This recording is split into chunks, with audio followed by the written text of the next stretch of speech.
Good morning, all of you. In this section, we are going to learn about irrigation. Irrigation का मतलब होता है कि large scale पे जो हम क्रॉप का प्रोडक्शन करते हैं तो फील्ड में क्रॉप्स को वाटर की ज़रूरत होती है, तो टाइम टू टाइम हम वहाँ पानी डालने का काम करते हैं, उसे ही इरिगेशन कहा जाता है। All living beings need water to live. जितने भी लिविंग बींग होते हैं उन सभी को वाटर की ज़रूरत होती है जीवित रहने के लिए। Water is important for proper growth and development of flowers, fruits and seeds of plants. Water जो है वो फ्लावर, फ्रूट और सीड्स, प्लांट के जो सीड्स होते हैं सभी के ग्रोथ और डेवलपमेंट के लिए काफ़ी इम्पॉर्टेंट है। Water is absorb by the plant roots. Plant के जो रूट होते हैं उन्हीं के द्वारा वाटर को एब्जॉर्ब किया जाता है। Along with water, minerals and fertilizers are also absorbed. और वाटर में जो मिनरल्स और फर्टिलाइजर्स होते हैं उनको भी एब्जॉर्ब करने का काम ये रूट करता है। Plants contain nearly 90% water. Plant जो होता है वो लगभग 90% वाटर जो है वो कंटेन करता है। Water is essential because germination of seeds does not take place under dry condition. Water जो है वो इसलिए एसेंशियल है क्योंकि सीड का जो जर्मिनेशन होता है, सीड जब भी जर्मिनेट करेगा तो वो ड्राई कंडीशंस में नहीं कर सकता है, यानी उसे जर्मिनेट करने के लिए वाटर की नेसेसिटी होती है।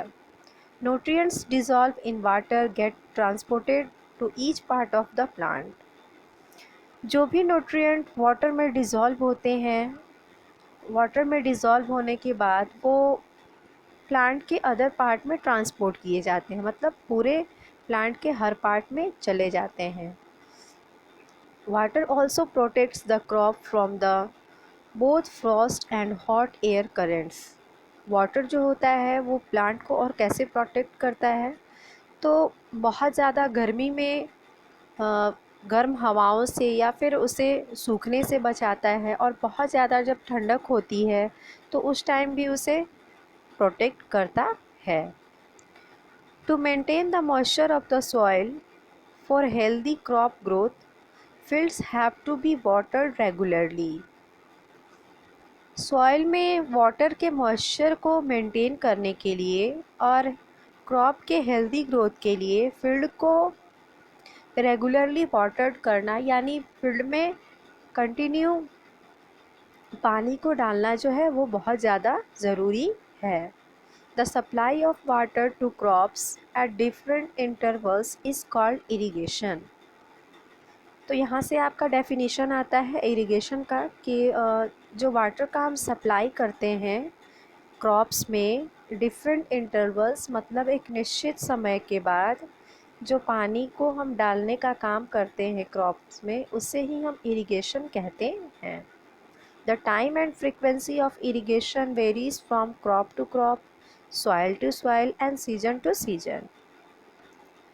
जो टाइम पानी डालने का और जो फ्रीक्वेंसी होती है पानी को डालने की, वो हर क्रॉप की अलग अलग होती है, हर सॉइल की भी अलग अलग होती है और हर सीज़न में भी अलग तरीके से हम पानी को डालने का काम करते हैं। यानी कि यदि हमारा सीज़न जो है काफ़ी हॉट है, गर्मी है, तो उन दिनों में पानी की ज़रूरत ज़्यादा होगी। यदि हम फिर क्रॉप की बात करें तो जो हमारा पैडी होता है उसे ज़्यादा वाटर की ज़रूरत होती है, तो वहाँ हम ज़्यादा इरिगेशन करेंगे। उसके कंपेयर में अदर जो वीट हो गया, बाजरा में शायद बहुत कम पानी की ज़रूरत होती है, तो उसके कंपेयर में वहाँ फील्ड को कम इरिगेट किया जाता है। और कहीं कहीं का सॉइल जो होता है वो जल्दी मॉइस्चर को गेन करता है और ज़्यादा टाइम तक मॉइस्चर बना रहता है, तो कहीं का सॉइल जो होता है काफ़ी ड्राई होता है और वहाँ रेगुलरली वाटर की ज़रूरत होती है। तो इस तरह से soil to soil, season to season और क्रॉप टू क्रॉप जो होता है, इरिगेशन जो है वो एक दूसरे से अलग हो जाता है, मतलब हर टाइम पे वहाँ अलग अलग इरिगेट करने की ज़रूरत होती है। In summer the frequency of water is higher. गर्मी के दिनों में वाटर जो हम इरिगेट करते हैं उसकी फ्रीक्वेंसी जो होती है हायर हो जाती है, मतलब जल्दी जल्दी हमें इरिगेट करने की ज़रूरत होती है। वाई इज़ इट सो, ऐसा क्यों होता है? Could it be due to the increase rate of evaporation of water from the soil and the leaves. क्या होता है कि आप जानते हैं इवेपोरेशन में गर्मी के दिनों में वाटर जो है वो जल्दी जल्दी इवेपोरेट हो जाता है, और हमारे जो प्लांट के लीव्स हैं उसमें से भी फास्ट इवेपोरेशन होता है। इस वजह से इरिगेट करने की ज़रूरत ज़्यादा पड़ती है। नेक्स्ट टॉपिक है sources of irrigation. The sources of irrigation are wells, tubewells, ponds, lakes, rivers, dams and canals. यहाँ पे कुछ इरिगेशन के सोर्स दिए हुए हैं कि किन साधनों का यूज़ करके हम क्रॉप को इरिगेट करते हैं। तो वो हैं wells, tubewells, ponds, lakes, rivers, dams और कैनाल्स। ये सभी चीज़ें हमें इरिगेट करने में हेल्प करती हैं। Now we will learn about traditional method of irrigation. Traditional method यानी कि जो एंशिएंट टाइम में जिस मेथड से इरिगेशन किया जाता था उस मेथड्स को हम जानेंगे। The method available in wells, lakes and canals is lifted up by different methods in different reason.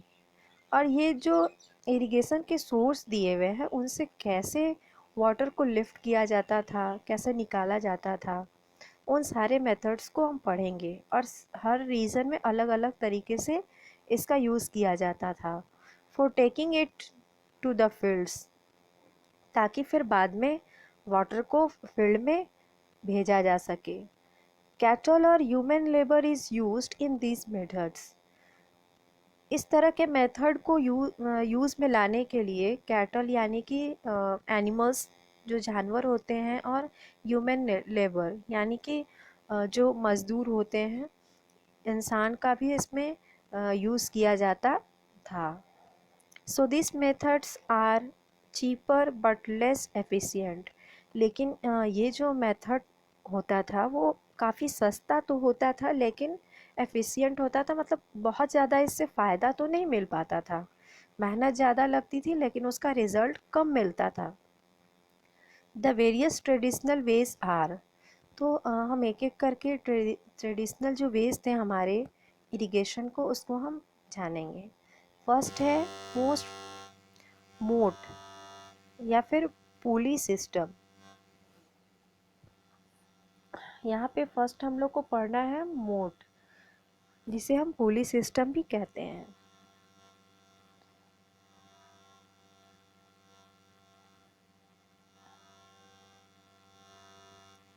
here here is the picture of moat. Are you able to see the picture of moat?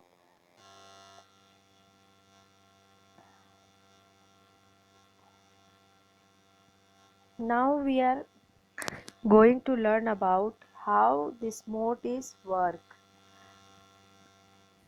ध्यान देंगे, ये जो आप देख रहे हैं यहाँ पे एक वेल है यानी कि कुआं बना हुआ है, और फिर आप देख रहे होंगे कि यहाँ पे एक पुली लगी हुई है, इसे ही पुली कहा जाता था।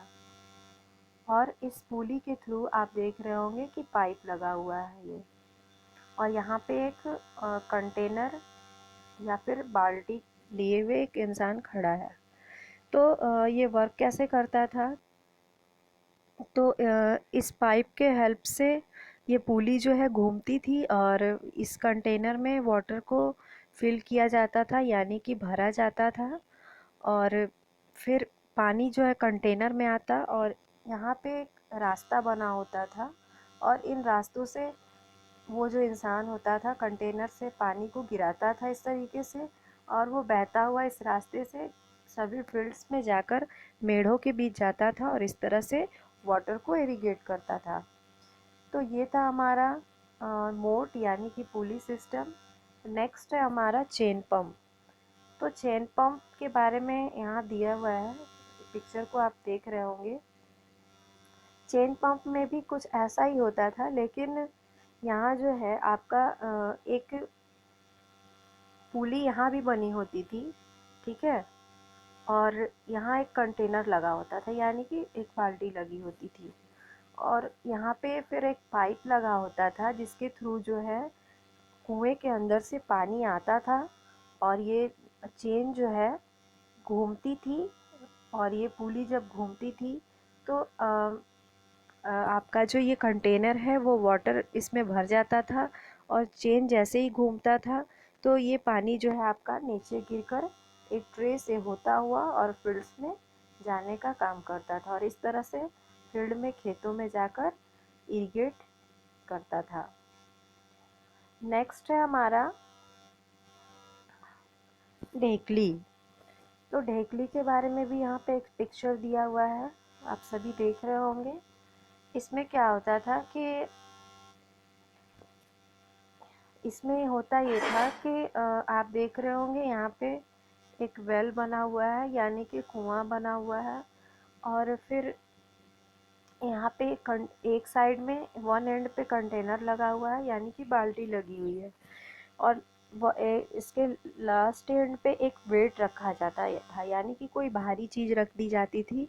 उस वेट से क्या होता था कि वेट की वजह से जो कंटेनर होता था वो कुएं के अंदर जाता था और वाटर को फिल करता था, भरता था, और जैसे ही वेट बाहर बढ़ता था फिर ये ऊपर आकर कंटेनर ऊपर तक आ जाता था, और उसे कोई इंसान वहाँ से निकालता और फिर तब जाकर मेड़ों में पानी को डालता था। फिर नेक्स्ट है आपका रहट, या फिर इसको लीवर सिस्टम भी कहते हैं। रहट को देख सकते हैं आप यहाँ, रहट के पिक्चर को शो किया गया है। रहट में क्या होता था कि एक बड़ी सी चेन या फिर पुली बोलिए वो लगी होती थी, और इसमें क्या होता था छोटी छोटी बहुत सारी बाल्टियाँ लगी होती थी, और इस लीवर से, ये जो लीवर है इस लीवर से होता हुआ एक पाइप जुड़ा होता था, और ये पाइप इधर आकर ऐसे होता था, और यहाँ पर जैसा कि हमने पहले जाना कि एनिमल्स को भी यूज़ किया जाता था ट्रेडिशनल मेथड्स में, तो यहाँ पे एनिमल को यूज़ किया जाता था, और एनिमल जो होता था वो ऐसे जब मूव करता था रेगुलर वो मूव करता था, तो मूव करने के बाद ये जो लीवर होता था लीवर भी मूव करता था, और जैसे ही लीवर मूव करता ये बाल्टी जो होती थी वो कुएं के अंदर जाती और पानी को भरकर ऊपर लाती, और इस तरह से एक साथ कई बाल्टियाँ भरकर ऊपर आती और पानी को गिराते जाती, और ये वाटर जब गिरता तो जाकर फिर इरिगेट होने का ये काम करता था। तो ये था हमारा ट्रेडिशनल मेथड रहट के बारे में। Pumps are commonly used for lifting water. आज के समय में जो है वो पंप का यूज़ किया जा रहा है वाटर को लिफ्टिंग करने के लिए। अब ये पंप जो है वो किसके थ्रू चलाए जाते हैं, तो वो हो गया diesel, biogas, electricity and solar energy is use to run this pumps. इन पंप्स को रन कराने के लिए यानी चलाने के लिए या फिर हम डीजल का यूज़ करते हैं, बायोगैस, इलेक्ट्रिसिटी या फिर सोलर एनर्जी का यूज़ करके इन पंप्स को हम यूज़ में लाते हैं। Now we have to learn modern methods of irrigation. अब हम मॉडर्न मेथड्स क्या हो रहा है इरिगेशन का उसके बारे में जानेंगे। Modern methods of irrigation help us to use water economically. जो इरिगेशन का मॉडर्न मेथड है वो जो है इकोनॉमिकली, यानी कि वाटर को कितना निश्चित सही तौर पे यूज़ करना है उसमें हमारी हेल्प करता है। The main methods used are as follows. और कौन से ऐसे मेथड हैं जिसका यूज़ आज के समय में किया जा रहा है उसके बारे में हम लोग जानेंगे। तो फर्स्ट है हमारा sprinkler system. This system is more useful on uneven land where sufficient water is not available. ये जो स्प्रिंकलर सिस्टम है इसका यूज जो है आज के समय में बहुत ज़्यादा यूज़फुल है, और वैसे जगहों पे कहाँ किया जाता है जहाँ पे वाटर जो है वो ना ना के बराबर अवेलेबल हो या फिर कम अवेलेबल हो। The perpendicular pipes having rotating nozzles on top are joined to the main pipeline at regular intervals. When water is allowed to flow through the main pipe under pressure with the help of a pump, it escapes from the rotating nozzles. It gets sprinkled on the crop as if it is raining. Sprinkler is very useful for sandy soil. तो यहाँ पे हम understand करेंगे। ये देखिए आपको picture दिखाया गया है स्प्रिंकलर सिस्टम का। Try to understand. ये जो है हमारा वेल बना हुआ है, यानी कि कुआं है, और यहाँ पे आप देख रहे होंगे कि यहाँ पे एक मोटर लगा हुआ है। तो मोटर के थ्रू क्या होता है कि मोटर से वेल के अंदर से पानी आता है, और आप देख रहे होंगे कि एक पाइप जो है वो अंदर की ओर लगा हुआ है यानी कुएं के अंदर, और एक पाइप जो है ऊपर आपका फिर इधर ज़मीन में आकर लगा हुआ है। और इस पाइप से सारे पाइप जो हैं वो जुड़े हुए हैं, आप देख रहे होंगे इस तरीके से सारे पाइप्स जो हैं वो कनेक्ट हैं।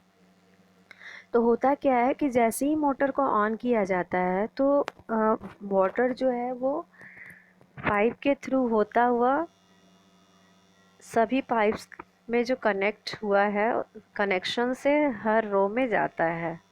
और आप देख रहे होंगे कि हर पाइप के बीच बीच में स्प्रिंकलर लगा हुआ है। तो ये स्प्रिंकलर जो लगा हुआ है, और इस स्प्रिंकलर में आकर बिल्कुल फव्वारे की तरह वाटर आता है और वो क्रॉप को इरिगेट करने का वर्क करता है। इस तरह से सारे पाइप्स में स्प्रिंकलर लगे होते हैं और वो क्या करता है, इरिगेट करने का काम करता है। तो ये था हमारा स्प्रिंकलर सिस्टम। नेक्स्ट है हमारा ड्रिप सिस्टम। और ये जो स्प्रिंकलर सिस्टम है वो सैंडी सॉइल में ज़्यादा यूज़फुल होता है।